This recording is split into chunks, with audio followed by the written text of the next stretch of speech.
It's okay if you don't know what you want to do for the rest of your life. Don't freak out about it. Just start small, take some assessment tests, figure out what you're good at and how that applies to the job market, and start exploring some careers. This is absolutely the time where you can experiment what your different career passions might be in probably the lowest risk time that you'll ever have. So, you can go out and not make as much money maybe, or go live in a random place, or make the moves that you might not make 5 or 10 years down the road. And as a result, it's an opportunity to say, you know what, I think I might want to be in sports marketing or in publishing or a teacher, whatever it may be. Take initiative to find experience in the field in which you're interested in. For example, my roommate, her senior year, she knew she wanted to be a doctor and had taken all the right classes, but she found a doctor that she was able to shadow at Carolinas Medical Center in Charlotte, and she took that initiative to get that experience and is something that she could put on her resume and to gain knowledge of the field. I recommend you read a book called From College to Career by Lindsay Pollack. It has 90 tips on how to use your time wisely here on campus and as a recent graduate in order to find a job and find something that you love doing. My most useful tip from that book is about informational interviewing, and it's basically going and talking to as many people as possible, friends, family friends, alumni, and having a short info session about what they do, and you can narrow down likes and dislikes from there. So I went into investment banking when I graduated from Davidson, and the thing that I found most helpful was using the career services office to get in touch with people in Charlotte who were in the investment banking world. And they had people come up and critique your resume before you even interviewed, which was really helpful and really helped me get my foot in the door. What I wish I would have done was started earlier and actually done more interviews and interviewed for more things, just so I could get more practice, because a few of the big interviews that I ended up not getting, I didn't have enough experience in interviewing for. But come the second semester, I had enough experience, and all of my interviews, I did really, really well in them. So I wish I would have started, maybe a month or so earlier, because I could have caught some of the first round interviews for some of the more prestigious jobs, because those tend to have the harder interviews. And if you can do well in the hot seat with those interviews, then you're good to go with anything else. I made sure that my resume was good to go. Like I spent maybe an hour or so a day, a few days a week, on just working on my resume and going back and doing little things and sending it to people and getting multiple feedback from more than one source. A lot of people will go to a few people that they trust with it, and that's it. But your resume is only as good as the person that's reading it, to be honest, to me, because different people take different things from your resume.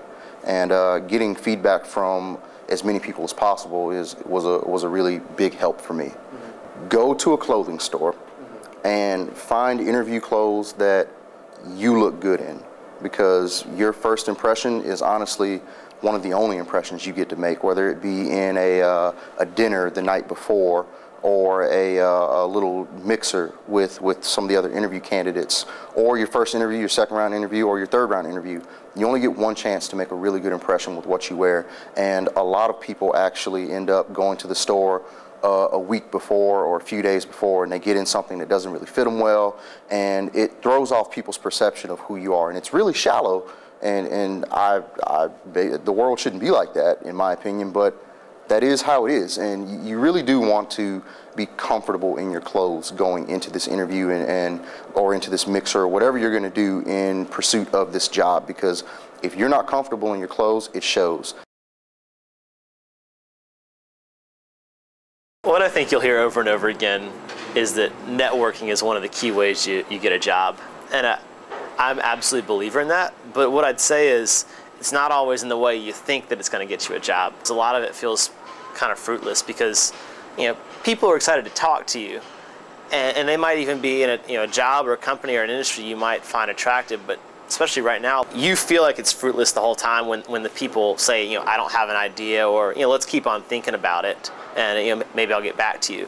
But in my experience, every single conversation you have in some way will come back around, or at least a lot of them will. Everyone enjoys the networking aspects. One piece of advice that I would give seniors is to tell them to not rely completely on the Davidson name and really develop other skills. One skill I think is really important to develop is networking.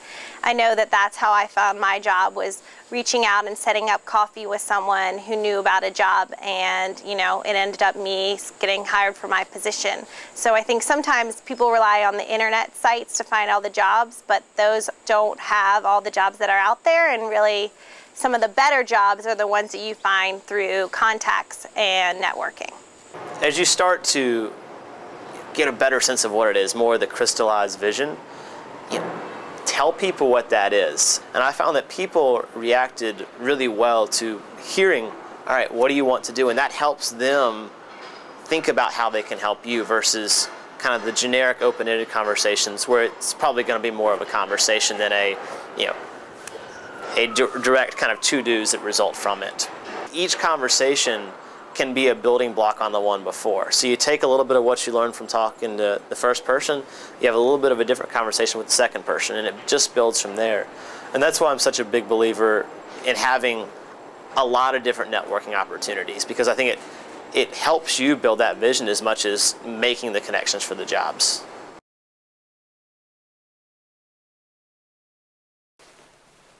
Oh, hello. Thanks for coming in.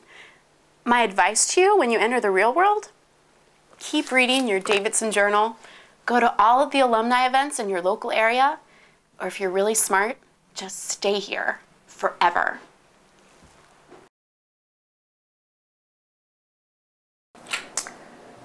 What's the most important thing you're supposed to do your senior year? Make your senior class gift.